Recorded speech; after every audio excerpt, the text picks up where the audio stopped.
let me give you a model, a 4 quadrant magic quadrant model. I think that I'll start with the observation, cryptocurrencies mostly aren't currencies at all. Cryptocurrency is a misnomer and it creates massive confusion. And I think people in the space are confused. I think people out of the space are confused. And I think a lot of people that speculate in it, they speculate just in these things without having a long-term thesis about what they're doing. Here's the way I would segment the space. 4 quadrants. You have digital property. Bitcoin is the king of digital property. It's optimized for integrity and durability over long periods of time. The idea is I want to take $1 million, buy Bitcoin, and I want to hold it 100 years, maybe 1,000 years. Imagine owning a city block in London. Your family owns it 300 years ago. When would you ever sell it? Never. Do you want to sell it? No. How are you going to live?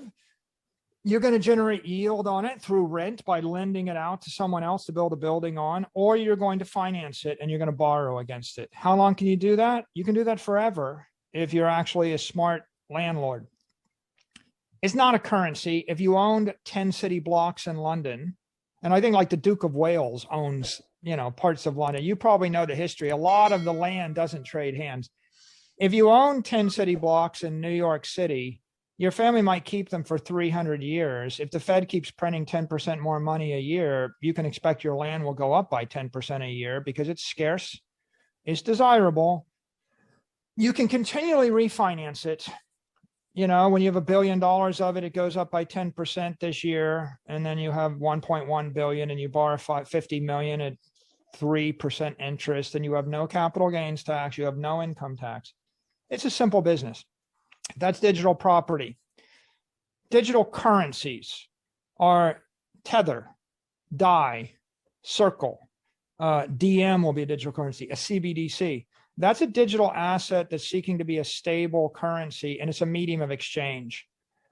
If you want a high-speed decentralized medium of exchange where you can move $50 million from Zimbabwe to Emirates on Saturday afternoon, outside of the Fed wire, outside of ACH, outside of the banking system. If you want to give everybody in El Salvador $37 on their mobile phone, you got to do it with a digital currency. So this is not a subtle thing. It's 8 billion people need a currency. The currency is the medium of exchange. The property is the store of value.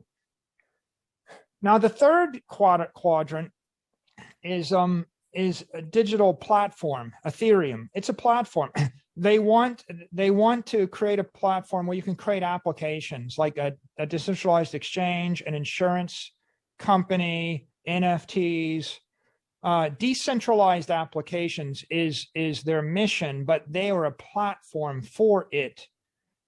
When you buy a ETH, you're buying an asset token, a digital asset that gives you a share in that digital platform.